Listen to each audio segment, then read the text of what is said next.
Welcome everyone to a new episode of Azure Unblogged. Today we are going to talk about the Azure Arc Jumpstart ArcBox and how you can leverage it for your POCs, labs, and demo environments.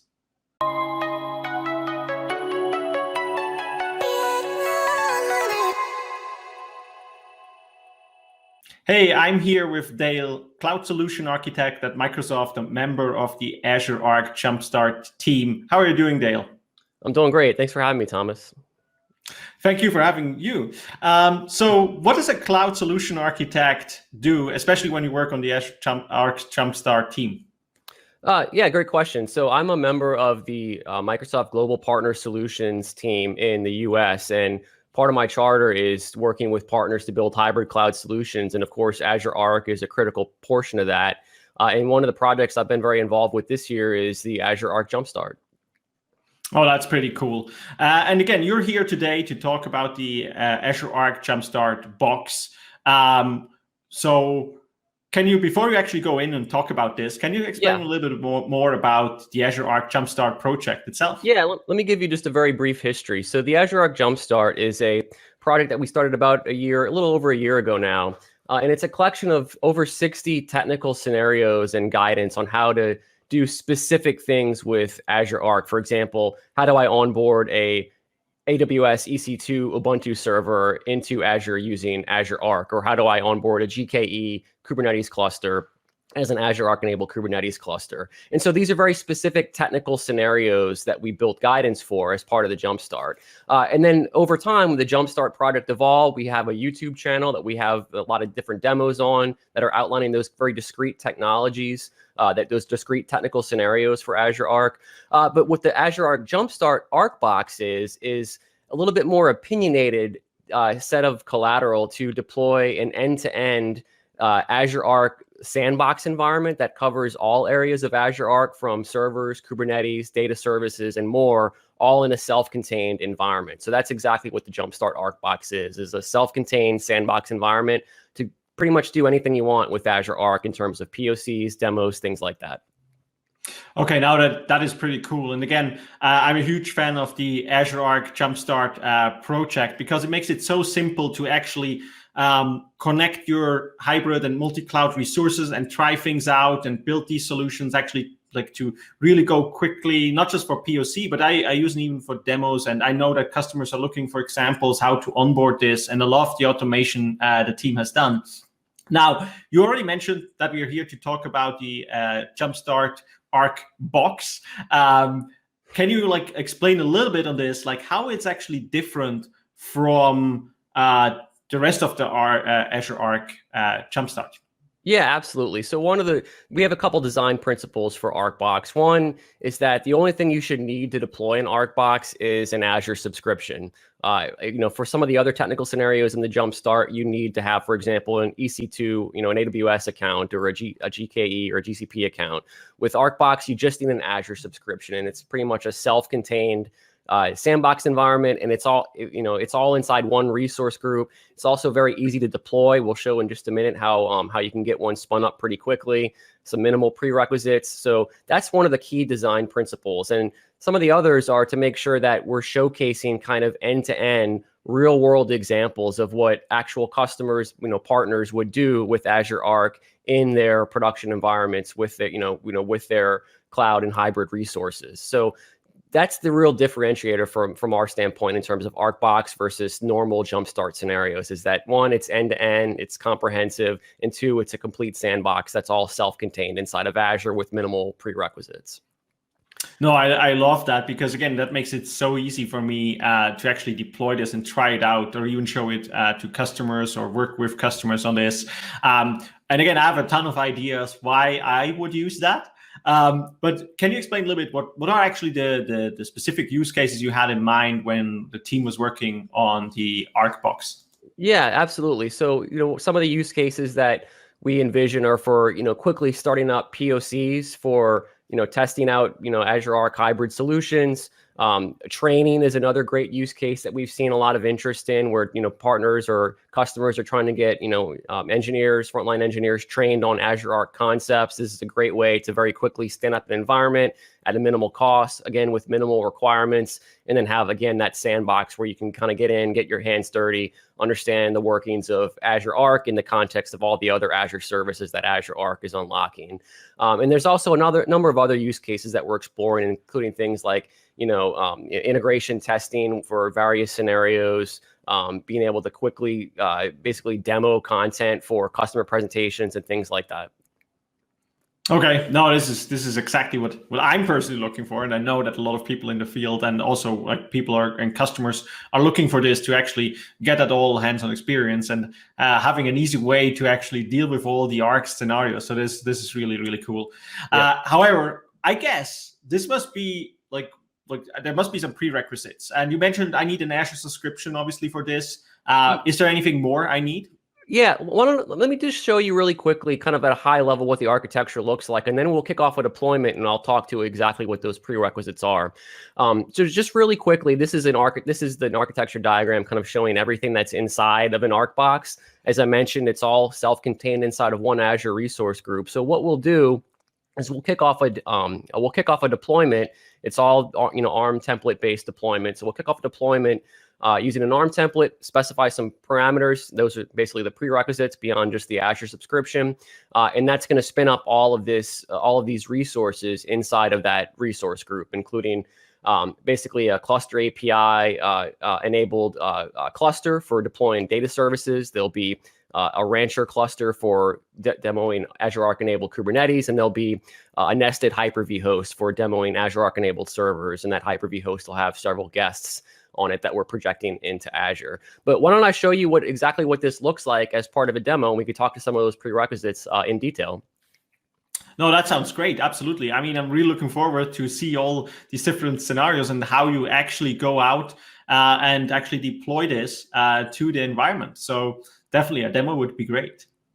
All right. So let me switch over to the Azure portal here. And what I've done is we've got, again, this is all ARM template based. So I'll need to specify a couple of parameters. Let me just go ahead and create a new resource group. It looks like we're going to, let me pick a different resource, a different region here. We'll use West US 2. I'll give it a new resource group name. We'll call it ArcBox Unblogged. And I like the name. Yeah, absolutely. And so there's a couple of parameters we're going to specify. One is just our IP address, and let me pull that over really quickly. We're just using our IP address to make sure that there is going to be a client VM that we'll be RDPing into, and this will just make sure that only our this particular IP address can access that client VM via RDP. We are going to need to specify an SSH public key, so I'll go ahead and paste my SSH key in there, and that's super easy to create if you don't have one already. We'll need to give a service principal ID and secret. And so that service principal is one of those prerequisites that we're going to use. That's used as part of the automation to onboard a number of the Azure Arc resources. I'll give it my tenant ID for my AAD tenant. And then I can just give it a Windows admin username and password. Those passwords are always so much fun. And then, of course, as part of this deployment, we will be using a log analytics workspace, and those workspace names need to be globally unique. So I'll just go ahead and call this ArcBox workspace. Let's call it ArcBox workspace unblogged 1 to 3. That should be unique. And we'll go ahead and kick off the deployment. So let me go ahead and make sure my parameters are valid here. By the way, we'll share links at the end. You can use the same type of deployment from the portal pretty easily. So it looks like my validation passed, and I'll go ahead and I'll kick off the deployment. Okay, this is pretty cool, and I guess now, since we deploy a couple of things as you just showed me here before, it will probably take some time to deploy all of these, like deploying the clusters, the Kubernetes clusters, deploying the data service on top, deploying the virtual machine with the nested virtual machines as well. So how long do I need to expect? Like, how long need to plan to actually, like, when I need it? Yeah, absolutely. So the deployment is actually a two-step process. The first step is to deploy the ARM templates, which we're doing here. That'll probably take about 20 minutes, maybe 25 minutes, just depending on several factors, but you can expect about 20 minutes or so. The next step to kick off the rest of the deployment is going to be to actually log into the client VM that I mentioned. So let's go ahead and do that next. I've got just an environment here that we can spin up and take a look at what that next step of the deployment looks like. So I'm going to go ahead and RDP into this client VM. And what we'll see when I RDP into that box, let me make sure I'm using the right account here. I like when people are prepared and they actually have already pre-deployed everything, so we can actually have a look at it. Yeah, absolutely. So now that we're logging into the client VM, this client VM you can think of as one of the windows into an ArcBox. There's a number of windows. The client VM is one of them. And the client VM is also instrumental because on first login, it's going to kick off a couple of scripts that are going to run to configure the rest of ArcBox after the actual ARM template is deployed. And so you see that those scripts kicking off now. So there's two different scripts. One is the Arc servers logon script here, and the other is the data services logon script. These are both PowerShell scripts, and if you download the actual code, you can take a look at what is actually happening inside of these scripts. But in a nutshell, what's happening is for the Arc servers login script, we're downloading some VHDs and extracting them and creating guests in the Hyper-V host. And so basically the Arc servers login script is creating the Azure Arc enabled, or the servers that will be Azure Arc enabled, and then it's going ahead and onboarding those servers as Azure Arc enabled servers. So that's one step that's one half of the automation scripts that the client VM is running on first logon. And the other half is the data services logon script. And so what this is going to be doing is it's going to be configuring the cluster API cluster that was spun up as part of the ARM template deployment to support Azure Arc enabled data services. And so what that means is we're deploying the Azure Arc data services data controller. And then on top of that, we're deploying a SQL managed instance and a Postgre hyperscale instance on top of that data controller. So we'll have both SQL MI and Postgre hyperscale in our ArcBox once all the deployment is finished. In terms of time, this part of the deployment takes about another 15 minutes or so for the VHDs and the guest VMs and Arc servers logon script to complete, and then for the data services components to complete. So once all that's complete, you have a complete and ready to go ArcBox deployment. Okay, sorry, but this is pretty cool because it deploys so many things, and I see like there's basically like almost like 100% automation there. If I see that correctly, it's like really spins up everything, which I usually would take like hours probably to prepare. And obviously if I do that in my production environment, that is fine. But especially if I want to play around with it and I just want to try something out, I don't want to spend actually time to configure everything correctly and make sure that I have access to it and something like that. And it seems that the ArcBox can really help me like building all this automation, and at the end I just have my environment, my sandbox ready to go. So that is impressive. Yeah, that's actually, as I mentioned, one of our design philosophies was to make sure that we have a complete sandbox, but we also are providing all of the automation, all of the scripts. So just like you said, in terms of building POCs or starting to kind of tinker with ideas for how you might build a solution for a customer, you can leverage all of the automation we've built already as part of things like ArcBox and the rest of the Azure Arc Jumpstart to really kickstart or jumpstart, as it were, those POCs and those demos and things like that. So that's absolutely right. No, this is again great, and I also love the point you actually put out there.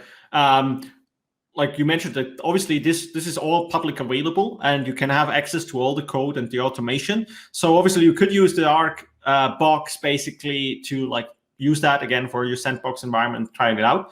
But you could even take out the code, like different parts of the code, to build your own automation, build your own deployments, if you're a customer or for your own customers or inside your company. So you can actually leverage that and you can see everything the team has done, which I find is also a pretty cool solution.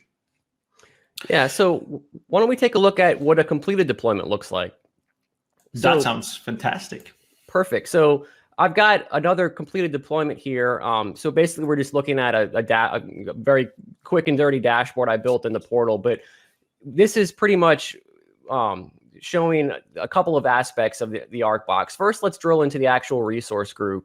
and you'll see all the different resources that get created, which is, I guess that part's mildly interesting, but I do want to point out a couple of things in terms of, in the context of Arc itself. Let's go ahead and just group these by type to make this a little bit easier, since there are quite a bit of resources. But you'll see there's, there's a bunch of, let's call it just infrastructure that we need as part of the deployment. So disks and VMs and, log analytics workspaces and things like that. But the real cool stuff is the Azure Arc stuff. So we've got the 2 Azure Arc enabled Kubernetes clusters. As I mentioned earlier, one of these is a Rancher cluster. This is this one right here. This is being projected into Azure as an Azure Arc enabled Kubernetes cluster. And the other is a cluster API cluster, which is also happens to be a Rancher cluster that we've transformed into a cluster API cluster. And then on top of that, we're deploying cluster API workload clusters, and then on top of that, the actual Azure Arc data services. So that's the Kubernetes angle and part of the data services angle. We've also got, just if I scroll down a little bit further, we've also got the actual Azure Arc servers themselves. So these are the 3 guest VMs that are on the Hyper-V host. So I've got an Ubuntu server, a Windows server, and I've also got a SQL server that we're also enabling as an Azure Arc enabled SQL server. So you see that resource here as well.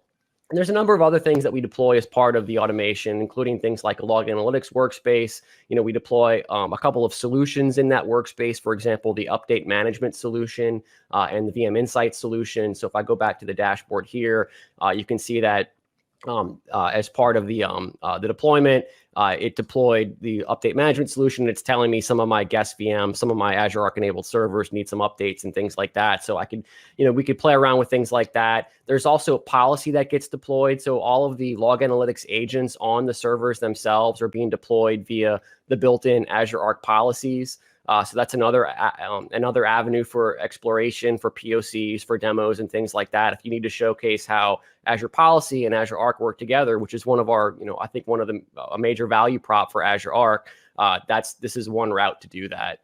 So I also mentioned that there's that the portal is one window and the client VM is another window into ArcBox. So if it's all right, I'll flip over to a completed client VM deployment, and we'll kind of see some of the things we can do inside the client VM itself.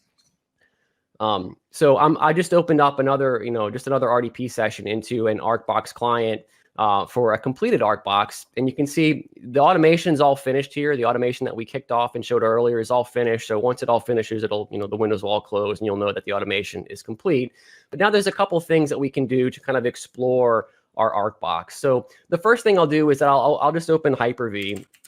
Let me open that up, and we'll kind of see the actual guests that we deployed that were projected as Azure Arc servers. So the client VM also happens to be the Hyper-V host. We're using nested virtualization in Azure to accomplish that. So we can see the Azure Arc servers right here that we projected into Azure. These are the same servers we just saw over in the portal. Another thing we can do is I can open up, let me just open up a shell here. And I can run kubectx. So kubectx is a tool that we can switch Kubernetes context with. And since we have 2 Kubernetes clusters that we've deployed, we can use this tool to quickly switch between each of them. So if I just do kubectl git pods, let me specify the namespace of the Arc data controller. You can see that for this particular cluster, I can see all of the running pods for the PostgreSQL hyperscale, for the SQL managed instance, and for the rest of the services or the rest of the containers and pods that make up the Azure Arc data controller. But by using kubectx, I can switch context to the other cluster that we've spun up.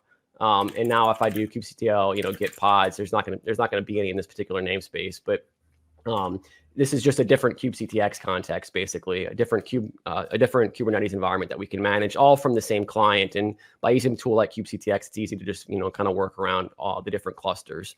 And then the last thing I'll show is we also include Azure Data Studio and a number of other tools. I might add, we've got Visual Studio Code. There's a number of tools and things that we include just to make life easier when you're working in the client. But if I open up Azure Data Studio, we can actually connect to our SQL managed instance and our Postgre hyperscale instance. So let me go ahead and accept the EULA there, since it's the first time I'm logging into Azure Data Studio, and I'll open up the connections blade here, and you can see my SQL MI instance and my Azure Postgre hyperscale instance are both already enabled as connection objects inside Azure Data Studio.